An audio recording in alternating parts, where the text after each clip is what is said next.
Camp McCain, Mississippi, June 1945. The afternoon sun hung heavy over the processing center where 73 German boys stood in uneven lines, dust coating their shoes and the hems of trousers that had been worn too long. Sergeant Robert Hayes was conducting intake interviews, routine questions translated through an interpreter, when he reached a boy who looked maybe 14, but could have been older hunger-aged faces in ways that were hard to measure. The question was simple. Any medical conditions we should know about? The boy's answer stopped Hayes mid-note. I haven't slept in a bed in 2 years. Then Hayes opened the barracks door. They came by train from New York. These 73 German boys aged 12 to 16 who had been swept up in the final chaos of Germany's collapse. Not soldiers exactly, though some had been pressed into auxiliary service in the war as desperate final months, but not quite civilians either. They existed in the gray space that wars create, too young to be fully culpable, but old enough to have participated in their nation's catastrophe. The journey from Europe had taken 3 weeks. Ship across an Atlantic that was finally safe from submarines. Processed through Ellis Island with the same bureaucratic thoroughness applied to all prisoners. Then trained south through an America that seemed impossibly intact. Buildings standing, lights working, people who looked fed and whole. Werner Muller was 15 years old and had spent the last 2 years surviving rather than living. His father had died at Stalingrad. His mother and 2 sisters had vanished during the firebombing of Hamburg in 1943. He had drifted through the war's final year, attaching himself to retreating military units, sleeping in rubble, eating whatever could be scavenged or stolen, staying ahead of the Soviet advance that consumed Germany from the east. Captured near Berlin in April, he had been processed through British custody and transferred to American authority, then shipped across the ocean to this place called Mississippi, where the heat felt different from European heat, heavier, wetter, pressing down like a physical weight. Camp McCain occupied over 40,000 acres of pine forest and red clay. Established in 1942 as a training facility for infantry divisions, it had been partially converted by 1945 to house German Hose. The adult prisoners worked in forests, on farms, in facilities that supported the camp's operations. But these boys presented a different challenge. They were prisoners, technically, children of the enemy nation, swept up in the machinery of defeat. But they were also children, underfed and traumatized and displaced. The military had protocols for managing adult POWs, but fewer clear guidelines for managing minors who had no families to repatriate them to, no homes waiting in Germany that hadn't been reduced to ash and brick fragments. Sergeant Robert Hayes had been assigned to the youth section of Camp McCain 3 months earlier. He was 34 years old, from Minnesota, a high school teacher before the war who had expected to teach again when it ended. Instead, he found himself managing a facility for German boys who spoke no English and carried trauma in their eyes like physical scars. The processing procedure was routine. Medical examination, documentation of personal history, assessment of any special needs or concerns. Most boys moved through it with blank efficiency, answering questions in monotone German that the interpreter translated into equally monotone English. Werner reached the processing desk mid-afternoon. Hayes looked at the boy thin to the point of skeletal, wearing clothes that were clean but ill-fitting, eyes that were older than his face. Name? Werner Muller. Age? 15? Hometown? Hamburg. Gone now? Family? Dead or disappeared? Hayes had heard variations of this story dozens of times. It didn't get easier. He continued down the form. Any medical conditions we should know about? Werner considered the question. Then, in careful German that the interpreter translated, I haven't slept in a bed in 2 years. Hayes stopped writing, looked up. The interpreter repeated the statement, thinking perhaps Hayes hadn't heard. 2 years? Hayes asked. Yes, Werner confirmed through translation. Since Hamburg burned. Floor, rubble, ditches, bunkers. No beds. Hayes set down his pen. What he felt was complicated pity for what this kid had endured, anger at the war that had done it, uncertainty about how to respond to a statement that was simultaneously devastating and matter-of-fact. "Well," Hayes said finally, "you'll sleep in a bed tonight." Werner's expression suggested he didn't quite believe this. The youth barracks had been modified from standard military housing. Bunk beds instead of cots, closer spacing to maximize capacity, windows fitted with wire mesh that provided ventilation while maintaining security. The walls were bare wood, recently whitewashed. The floor was concrete, swept clean. Each bed had 2 wool blankets, 1 pillow with a cotton case, and a footlocker for personal possessions. By American military standards, it was basic. By the standards of boys who had spent years in war zones, it was luxury verging on incomprehensible. Hayes led Werner's Group 12 boys assigned to Barracks 7 through the door. The interior was dim after the bright Mississippi afternoon, dust motes hanging in shafts of light from the windows. "This is your housing," Hayes explained through the interpreter. "You'll be assigned beds, given supplies, and briefed on camp rules. Choose a bunk." The boys stood frozen, staring at rows of beds like they were viewing artifacts in a museum, objects from another life, another reality where people slept on mattresses rather than concrete. Werner approached the nearest bunk slowly. He touched the blanket. Wool, thick, clean. No holes, no stains, no evidence of previous use. He pressed his hand against the mattress. Springs gave slightly under pressure. It was real, soft, designed for human comfort rather than just preventing bodies from touching cold ground. "Go ahead," Hayes said. "Sit down. Test it." Werner sat carefully, as if the bed might collapse or vanish. The mattress supported his weight. The springs creaked slightly. It felt impossible. He laid back, arms at his sides, staring at the ceiling. The other boys watched. Then, one by one, they began choosing bunks, testing mattresses, experiencing the strangeness of furniture designed for rest. One boy, Otto, 13, from Berlin, began crying, silent tears running down his face while he gripped the blanket in both hands. He didn't explain, and no one asked. They all understood. This simple object, a bed, blankets, the promise of sleeping without cold, seeping through from whatever surface you collapsed, unrepresented. Everything they had lost and thought they would never regain. Hayes watched these enemy children, crying over army-issue bedding, and felt something shift in his understanding of what victory meant and what responsibilities it created.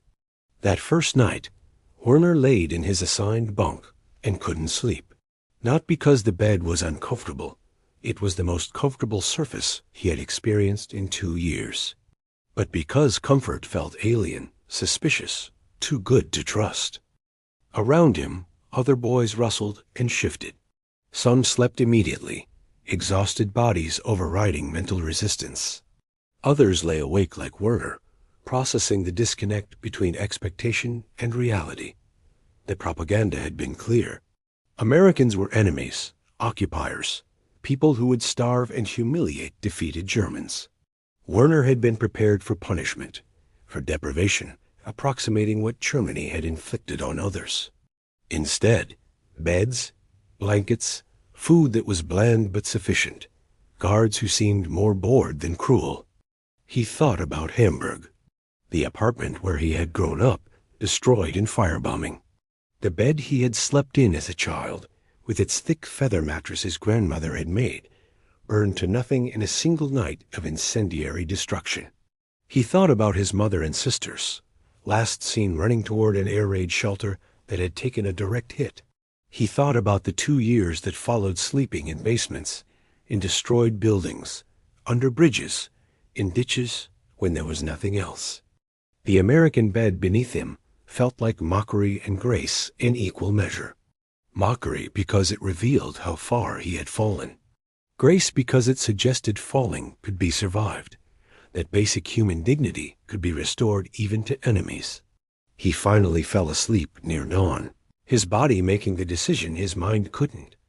When he woke to reveille at 0600, he had slept 6 continuous hours in the same position, more rest than he'd gotten in weeks of fitful shelter sleeping. The days at Camp McCain followed military structure adapted for juvenile detainees.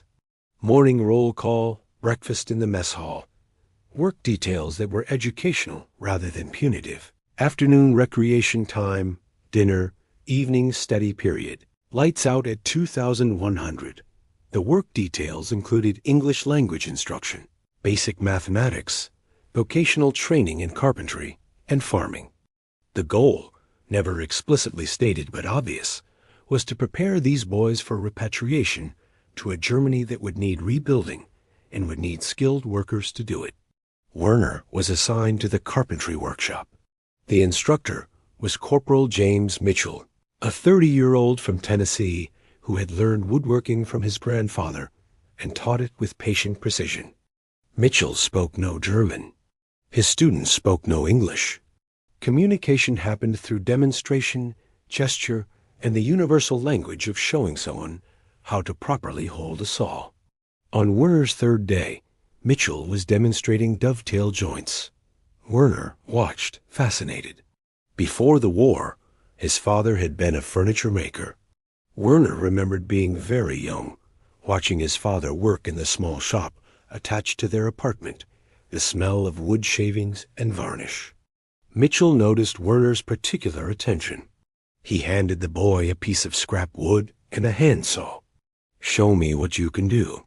Werner took the tools with hands that remembered holding similar implements in another life. He measured, marked, cut. The motion came back like muscle, memory surviving trauma. The cut wasn't perfect.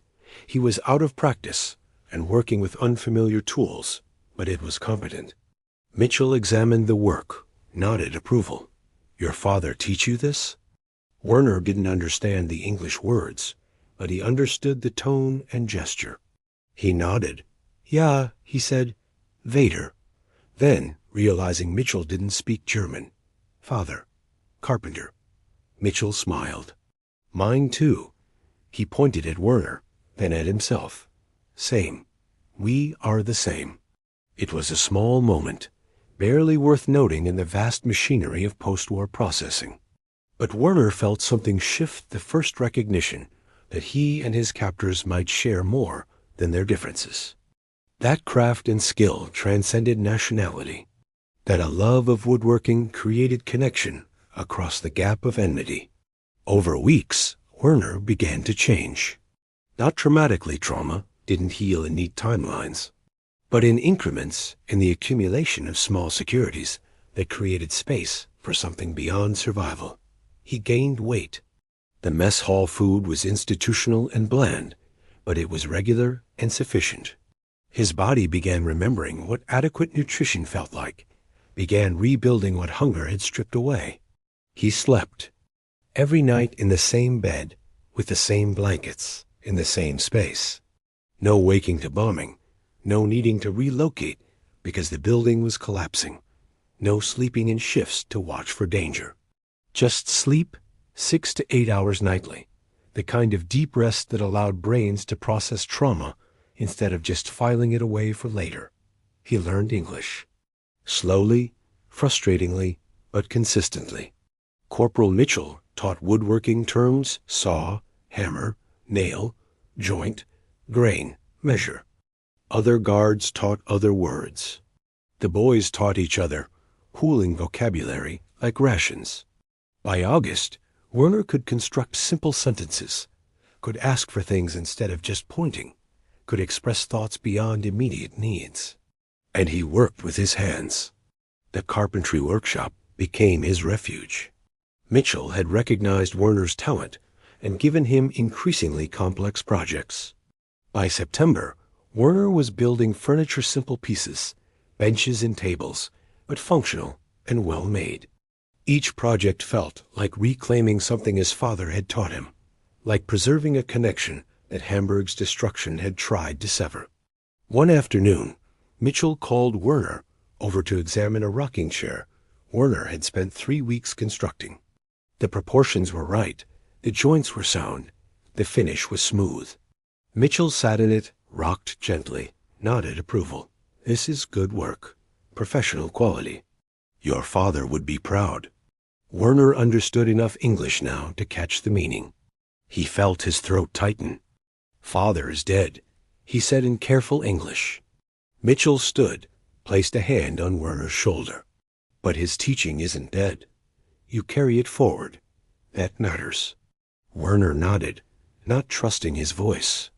He thought about his father's workshop in Hamburg, about watching him work, about the future he had imagined where he would learn the trade properly and maybe take over the business someday. That future had been incinerated. But here, in an American prison camp in Mississippi, something of it survived. In October, Sergeant Hayes called Werner to his office. Werner entered nervously, being summoned by authority usually meant trouble, even in this relatively benign captivity. Hayes gestured to a chair. Sit, no trouble. Just want to talk. Werner sat, hands folded in his lap, waiting. Hayes had a folder open on his desk. Werner could see his name on the label, documents filled with information he had provided during processing. Hayes studied the papers, then looked at Werner.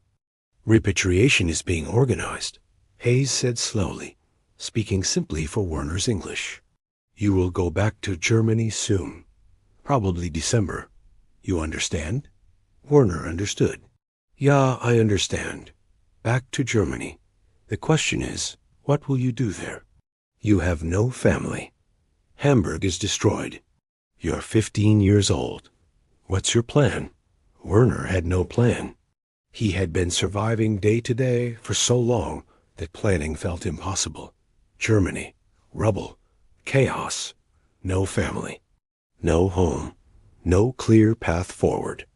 I don't know, he admitted in English. Just ... go. See what is there? Hayes leaned back in his chair. Here's what I'm thinking. You're talented. Mitchell says you're the best carpenter he's seen in years, including adults. That's a skill Germany will need. Everything is destroyed. They'll need people who can build. Werner nodded.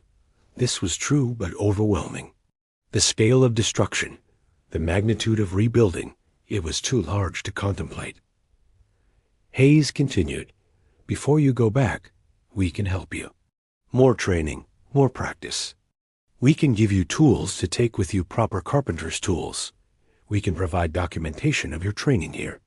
It won't be much, but it might help you find work when you return. Why? Werner asked. Why help enemy? Hayes was quiet for a moment. Because the war is over. Because you're a kid who lost everything. Because teaching you a trade that helps you survive isn't weakness. It's what decent people do, regardless of what flag someone fought under. Werner processed this. The logic made sense, but contradicted everything he had been taught. Enemies were supposed to be cruel, punishing, vindictive. These Americans were teaching him skills, feeding him, preparing him for a future. Thank you, Werner said finally. It was inadequate, but all he could manage in English. Hayes waved off the gratitude. Just learn. Work hard. Build good things when you go home. That's thanks enough. November brought cooler weather and preparations for repatriation. The first group of boys was scheduled to ship out in mid-December. Werner was on the manifest, assigned to a transport that would take him back to occupied Germany and whatever awaited there. The carpentry workshop had become his home in ways the Barracks never fully did. Here he felt competent, useful, connected to something larger than just survival. Here he was Werner the carpenter, not Werner the displaced war orphan. Mitchell had been working on something during Werner's off hours. A week before Werner's scheduled departure, Mitchell called him over to a workbench where something large sat covered with a tarp. Made something for you, Mitchell said. Going away present. He pulled off the tarp.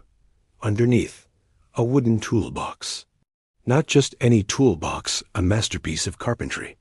Dovetailed corners, smooth finish, fitted interior with specific spaces for specific tools. And inside, a complete set of hand tools. Saws, chisels, planes, hammers, measuring tools. Everything a carpenter needed to work. Werner stared. This was impossibly generous. These were professional tools, expensive, carefully selected. The toolbox alone represented dozens of hours of skilled labor. I can't, Werner started. Too much. I am prisoner. Enemy. Mitchell shook his head firmly. You're a carpenter. I'm a carpenter. We take care of our own. When you get back to Germany, you'll need tools to work. Can't rebuild a country without tools. But no buts. Mitchell's voice was firm but kind. You earned this. Your work here, your dedication, your talent, you earned it. Take the tools. Build good things. That's all I ask. Werner ran his hands over the toolbox, feeling the smooth wood, the precise joints. His father had owned a toolbox similar to this. It had burned in Hamburg along with everything else. This wasn't a replacement. Nothing could replace what had been lost. But it was a continuation. A passing of craft from one generation to another, across the impossible divide of war. Thank you, Werner said in English, then repeated it in German, because the English felt insufficient. Danke. Vielen Dank. Mitchell gripped his shoulder. Go build Germany better than it was. Build it without the hatred that destroyed it. You understand? Werner understood, or was beginning to. That craft could be moral. That rebuilding could be redemption. That the opposite of destruction wasn't just survival, but creation. December 10th, 1945. The morning was cold by Mississippi standards, frost coating the grass near the barracks. Werner and 43 other boys prepared for transport. They had been issued travel clothes, American military surplus, adapted for civilian use, clean and warm. Each boy had a small bag for personal possessions. Werner's bag was nearly empty. He owned almost nothing, a few photographs salvaged from Hamburg, a letter from the Red Cross confirming his mother and sister's presumed deaths, his documentation from Camp McCain. But he carried Mitchell's toolbox separately, holding it with both hands like the treasure it was. The boys assembled in the central yard. Guards who had overseen them for months stood at attention. Sergeants Hayes stood at the front, preparing to lead them to the trucks that would begin their journey home. Before they left, Hayes addressed them through the interpreter. Short speech, translated sentence by sentence. You came here as prisoners. You leave as young men with skills and training. Germany needs rebuilding. You can be part of that. Take what you learned here, English, carpentry, farming, whatever you studied, and use it to build something better than what was destroyed. He paused, choosing words carefully. This war happened because of hatred and lies. Don't carry that forward. You're young enough to create new Germany without old poisons. Remember that Americans treated you with fairness when they could have chosen cruelty.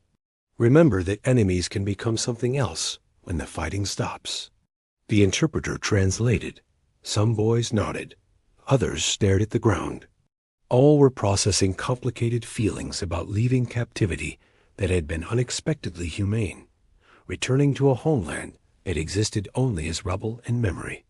Corporal Mitchell appeared beside Werner, handed him an envelope. Open it on the ship, he said. Not before. Werner took it, tucked it carefully into his jacket pocket. Thank you for everything, he said in English that had improved dramatically over 6 months. Thank you for learning, Mitchell replied, for showing that teaching matters. Now go teach someone else. The trucks pulled away at 0900 hours.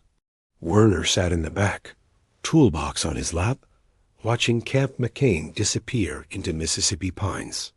He thought about Hamburg, about his father's workshop, about sleeping in rubble and ditches, and believing that beds were luxuries he would never experience again.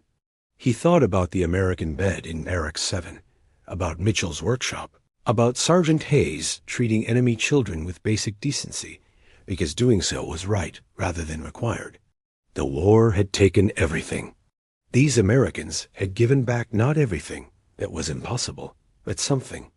Tools, skills, the understanding that he could build instead of just survive. It wasn't redemption, wasn't compensation for loss, but it was possibility.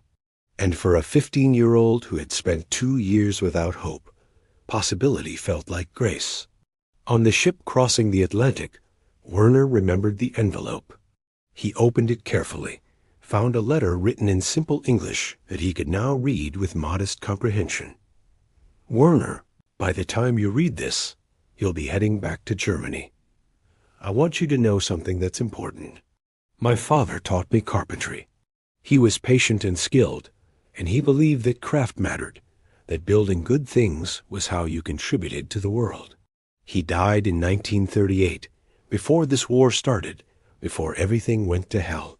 When you came to my workshop, you reminded me why he taught me. Why skills matter. Why passing knowledge forward is how we survive as people, not just as individuals. You've been through things no kid should experience. You've lost people and places that can never be replaced. I know the tools I gave you don't fix that, but maybe they help you build something new. Germany is going to be hard. Rebuilding will take decades. You'll see things that make you want to give up. When that happens, remember, every building, every chair, every table starts with a single cut, one piece at a time. That's how you rebuild countries and lives. I'm proud of you. Your father would be proud of you. Go build good things. Corporal James Mitchell Werner read the letter 3 times. Then he folded it carefully and placed it in the toolbox, in the special compartment Mitchell had built. He would keep it there for the rest of his life. Bremen, Germany, January 1946. The city was a wasteland. Rubble piled higher than buildings had stood. Civilians moving through destruction like ghosts, their faces carrying the same hollow exhaustion Werner recognized from mirrors. Processing through British occupation zones, Werner presented his papers. The officer reviewing them noticed the American camp documentation, the letter from Mitchell describing Werner's carpentry training. You have skills, the officer noted. That's valuable. We're setting up trade schools, reconstruction programs. Report to the Labor Ministry office in Munich. Werner made his way south. The journey took days, hitching rides with military convoys, walking when no transport was available. Everywhere, destruction. Cities that had been bombed into submission, infrastructure destroyed, people surviving in basements and ruins. In Munich, the Labor Ministry office occupied a damaged building that had been partially restored. Werner presented his documentation. An official reviewed it-typed papers from Camp McCain, Mitchell's letter of recommendation, photos of Werner's work. You're 15, the official said. Where's your family? Dead or disappeared? The official nodded. This was common enough not to require further discussion. You have housing? No. The official made notes. We can assign you to a youth housing facility. You'll work during the day on reconstruction projects, attend trade school in the evenings. Pay is minimal, but includes housing and food. Interested? Yes. Werner was assigned to a crew rebuilding apartment blocks in Munich's destroyed center. The work was hard, the pace relentless. Germany needed housing desperately. Millions were homeless, displaced, living in temporary shelters. Every building reconstructed meant families moving from basements to actual apartments. Werner worked with tools Mitchell had given him. The other workers noticed the quality American made, professional grade, better than the salvaged and improvised tools most Germans were using. Where did you get these? His foreman asked. American prison camp. Werner replied. My teacher gave them to me. The foreman examined the toolbox, noted the craftsmanship. Your teacher was good carpenter. The best, Werner agreed. Over years, Werner established himself as a skilled carpenter. By 1950, at 19, he was leading reconstruction crews. By 1955, he had his own small construction company. By 1960, his firm had built over 300 housing units in Munich and surrounding areas. He never forgot Mitchell's letter. When hiring apprentices, he looked for boys like he had been displaced, traumatized, without clear futures. He taught them carpentry the way Mitchell had taught him, with patience and precision and the understanding that craft could be redemption. In 1965, Werner traveled to the United States for a construction trade conference. He detoured to Mississippi. Camp McCain had been deactivated in 1946. The land returned to civilian use. But he found the approximate location, stood in pine forest where Barracks had once been, remembered sleeping in a bed for the first time in 2 years. He tried to locate Mitchell. Military records led him to Tennessee. James Mitchell had returned to carpentry after the war, taught shop class at the same high school he had attended as a boy. Werner called, introduced himself, asked if they could meet. Mitchell, now 59, remembered immediately. Werner? The German kid who could do dovetail joints blind? Of course I remember. They met in Mitchell's workshop attached to his house, smelling of wood shavings and varnish, looking remarkably similar to what Werner remembered from Camp McCain. Mitchell had aged, hair gray now, hands showing arthritis. But his eyes still held the same patient intelligence. You kept the tools, Mitchell observed, seeing Werner's toolbox. Used them every day for 20 years, Werner replied in English that was now fluent. Built over 5,000 housing units with these tools. Taught 50 apprentices, still using them. Mitchell smiled. That's what tools are for, to be used, to be passed forward. They spent the day together, talking about carpentry, about the years since the war, about what it meant to teach craft across generations. Mitchell showed Werner current projects. Werner showed Mitchell photographs of buildings his company had constructed, apartment blocks, schools, community centers in Munich. Before Werner left, Mitchell said, "I've thought about you over the years, wondered if the tools helped. If teaching you made any difference." "You saved my life," Werner replied. "Not by feeding me or giving me a bed, though that mattered, but by teaching me that I could build, that destruction isn't permanent, that craft continues even when everything else is lost." Mitchell gripped his shoulder the way he had in Camp McCain 20 years earlier. "That's what I hoped. Go keep building." Werner Muller died in 1998 at age 68. His construction company had become one of Munich's most respected firms. He had trained over 200 apprentices during his career, many of whom went on to establish their own businesses. He had built over 10,000 housing units, dozens of schools, 3 hospitals, and countless smaller structures that made up the physical infrastructure of rebuilt Germany. Among his possessions when he died, Mitchell's toolbox, still functional, still used daily. The letter Mitchell had written in 1945, now yellowed and fragile, but preserved carefully. And a journal Werner had kept, documenting every building his company had constructed, every apprentice he had trained, every moment when he had chosen to pass craft forward the way Mitchell had passed it to him. His son named James, after Mitchell inherited the construction company and the toolbox. He continued his father's tradition of training displaced youth, of treating craft as both practical skill and moral education. In 2015, James Muller traveled to Tennessee. Mitchell had died in 1987, but his family still lived in the same house with the same workshop. James brought his grandfather's toolbox, showed it to Mitchell's grandchildren, told them the story of how an American carpenter had given tools to a German prisoner, and set in motion a legacy of building that had spanned 7 decades. Mitchell's granddaughter, herself a carpenter, examined the toolbox with professional appreciation. "These are beautiful," she said. "Grandpa made good work." "He did," James agreed. "And he taught well. My father never forgot that, never stopped trying to pass it forward. They spent the afternoon in Mitchell's old workshop, surrounded by tools and wood shavings and the smell of varnish, talking about craft, about teaching, about the ways that skills connect people across time and nationality, and the artificial divisions that war creates.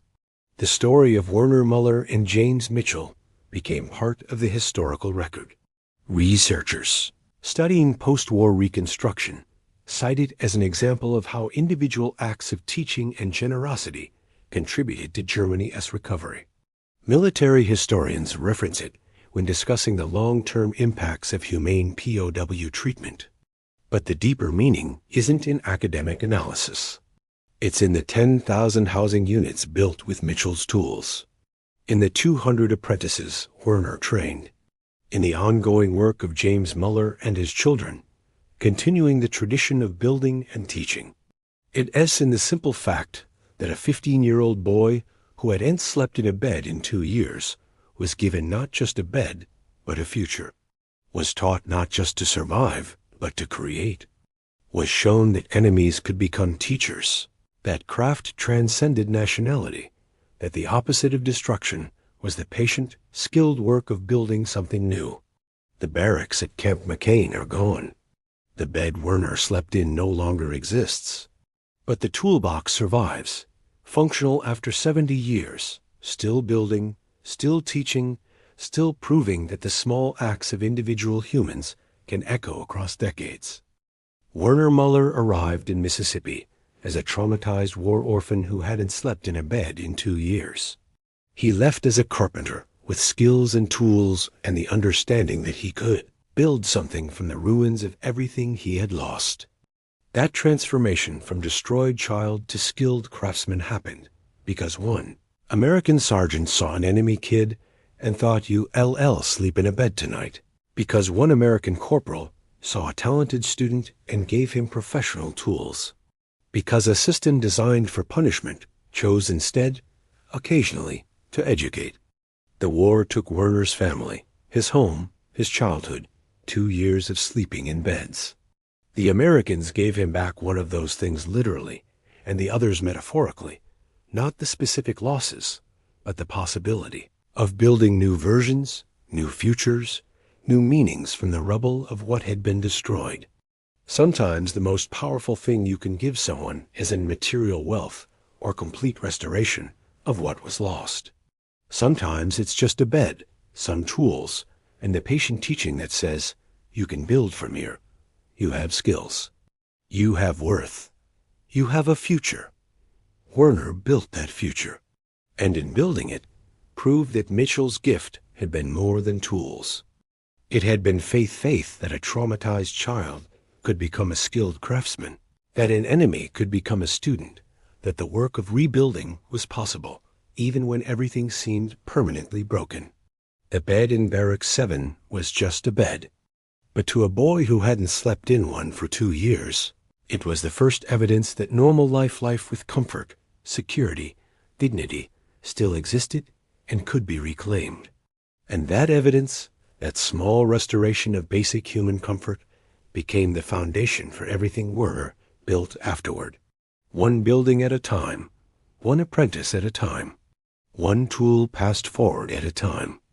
The way Mitchell had taught him, the way his father had taught him before the war, destroyed everything.